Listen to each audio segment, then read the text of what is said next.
I'm with the Mental Health and Recovery Board. I'm a psychologist by training. I went over to the dark side about almost 2 years ago from an agency. I don't know why I did this, but anyhow, let's move on. What does the Mental Health and Recovery Board do? Primarily three things. It plans, it monitors, and funds, or probably I should say defunds at this point. The planning is basically we're to provide mental health and substance abuse services in the county. So we look at what agencies are available and who we can work with to do that planning.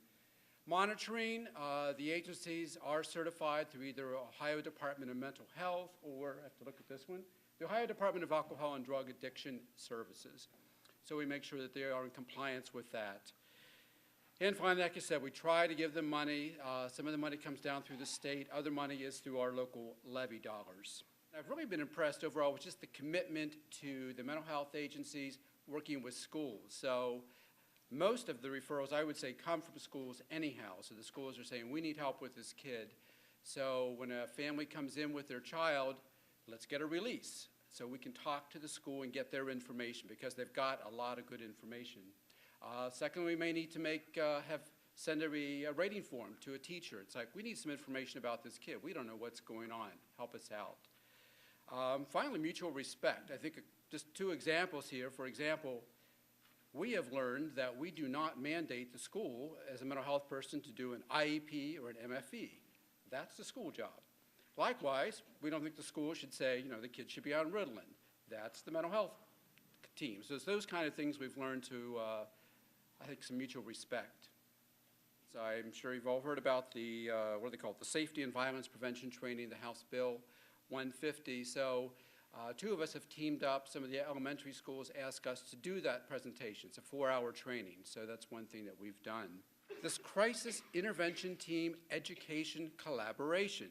This is something, we've run this twice now. This is based on the Crisis Intervention Team model that is used for police. I'm not sure if you're familiar with that model or not. I know they have it in Summit County. We've had it in Portage for a number of years. It's a 40-hour training for police officers learning how to work with people that have mental health issues. We've modified the curriculum so we can talk about bullying and depression and some other things that are related more to the school. It's worth 2 graduate credits. We've got credits through Kent State as well as Ashland University. And learning a lot of practical skills as well. How to de-escalate. What do you do in these crisis situations? How do you handle kids? Oh, crisis response team. Very quickly, that's a team when there is a tragedy. Most of the time it's the death of a teacher or a student. We have a team of mental health professionals that can go out to consult and debrief students as well as faculty. Cooperative Learning Program, this was developed a number of years ago, and it was basically, as it says, it was a cooperative effort between mental health and schools. And basically, so the schools are providing the teachers and the curriculum and aids and the building, and the mental health are coming in to provide individual counseling, group counseling, teacher consultation, working with the families as well.